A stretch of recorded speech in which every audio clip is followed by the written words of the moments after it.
Podemos compreender 500 dias com ela através da teoria triangular do amor. Eu sou o Gavin, você está no Cinematic.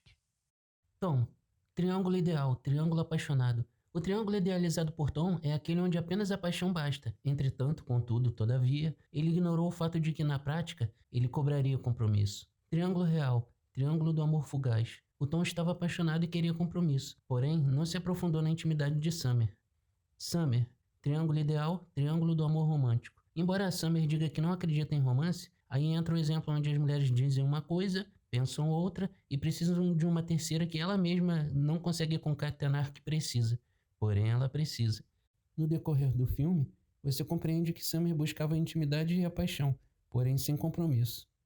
O compromisso seria o último e menos importante critério para ela. Apenas no final do filme ela altera o triângulo real para o triângulo do amor pleno, com outro homem. Triângulo real, triângulo da amizade. Ao contrário de Tom, Summer já entra na relação interpessoal com o triângulo real definido, nos primeiros momentos em que testa o Tom no elevador. Foram poucos segundos para ela escolher qual triângulo usar. Quanto maior a diferença entre os triângulos de cada um, maiores serão as divergências e mais fadado ao fracasso este relacionamento estará. O filme conta a história de Tom Hansen, um rapaz que cresceu escutando música indie e fazendo embaixadinhas, mas que infelizmente teve seu caráter moldado pela música indie, e não pelas embaixadinhas, tornando-se um adulto com tristeza na alma e não com alegria nos pés.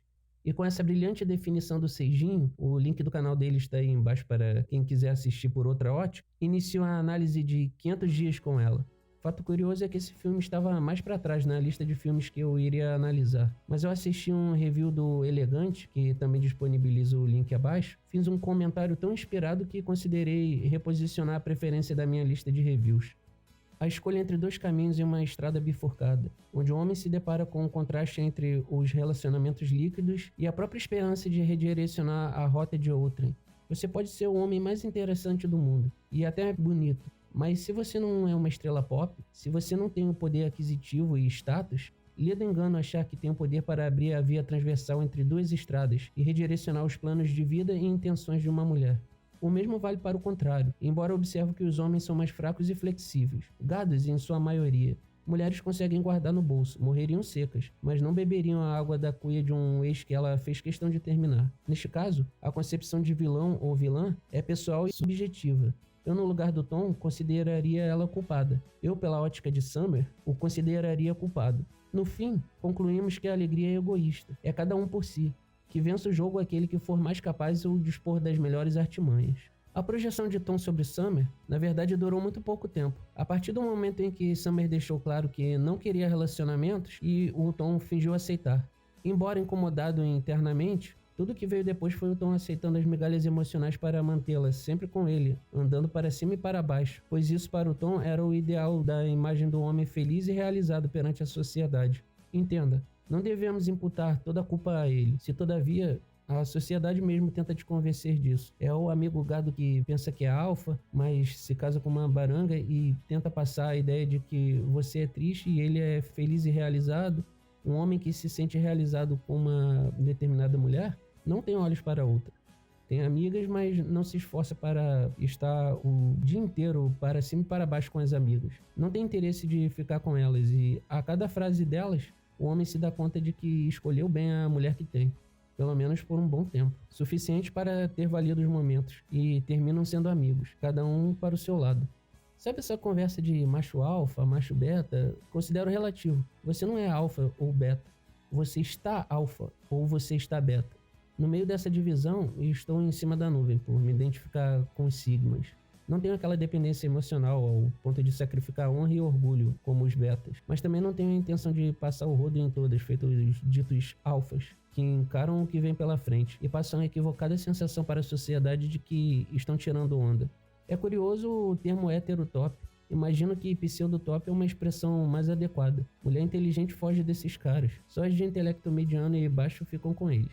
A mulher que tem radar apurado saca logo de cara quando o homem está tentando parecer o que não é. Fica dizendo, pai tá on, a academia tá paga.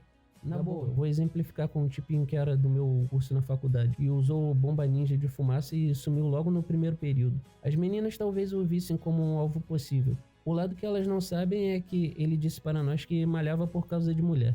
Certa vez no elevador, éramos 5, com uma garota no mesmo elevador. Eles estavam perdidos sobre onde seria o auditório. Logo quando a garota saiu, em um andar, ele disse para os outros rapazes: "A mina toda gata e vocês aí pagando mico." Eu no meu canto observando e percebi que ele era muito inseguro, na verdade.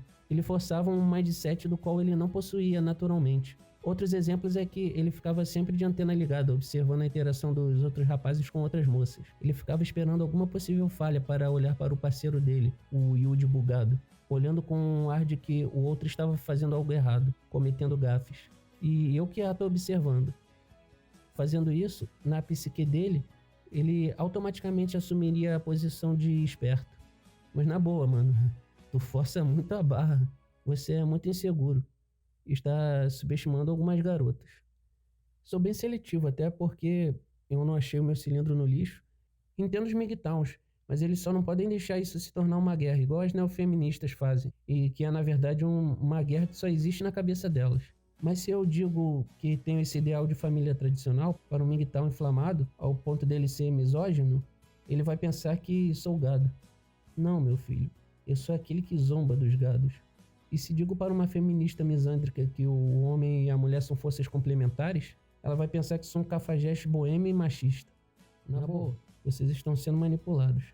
Paz, amor e empatia. Não estamos em uma cruzada, ou pelo menos não deveríamos estar. Se você discorda disso, então o que você quer? Seja lá o que você queira, aposta 1/3 do meu sangue que não envolve igualdade, amor ou harmonia.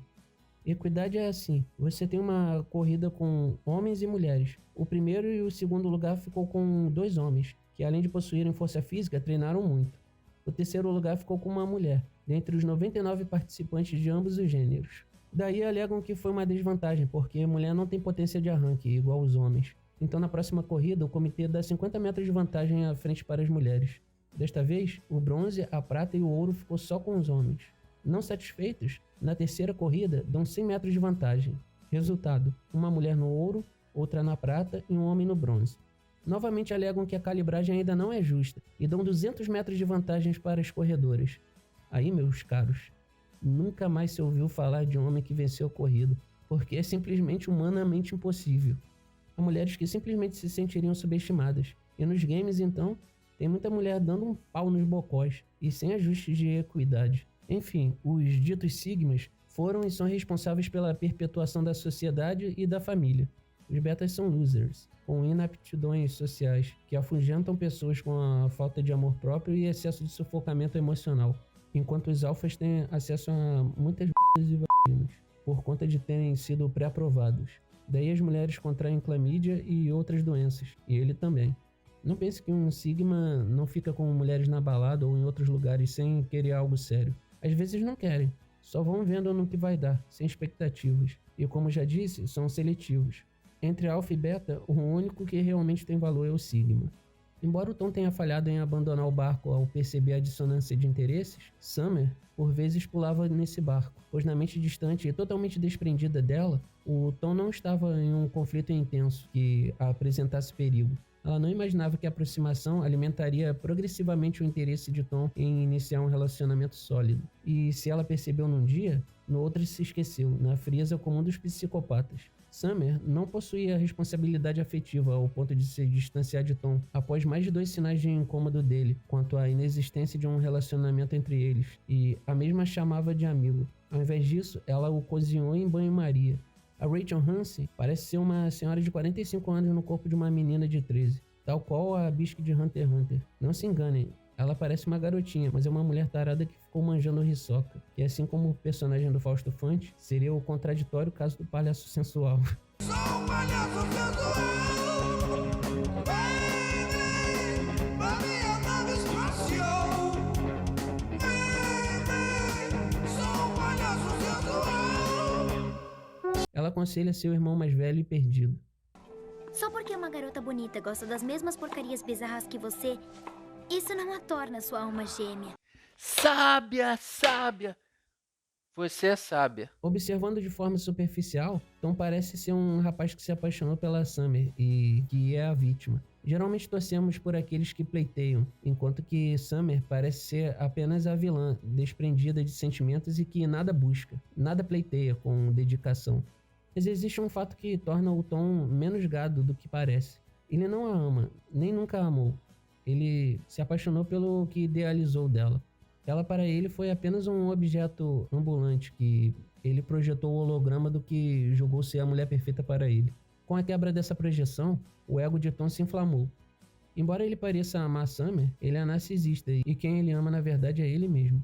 Na cena do elevador, Summer assume o papel de se comunicar com Tom, dizendo que gosta de Smith. Tom apenas pergunta retoricamente se ela gosta de Smith. Em outras ocasiões, Tom repete o viés de confirmação daquilo que ele previamente idealizara, mas nunca procurou conhecê-la de verdade. Traçando um paralelo, na cena do banco, quando Summer conta sobre o seu noivo, ela diz o quanto ele portava o livro de Oscar Wilde, chamado O Retrato de Dorian Gray, quando o rapaz perguntou o que ela estava lendo. Isso foi suficiente para ela o considerar o cara certo. Aqui temos uma diferença entre o tal rapaz e o Tom.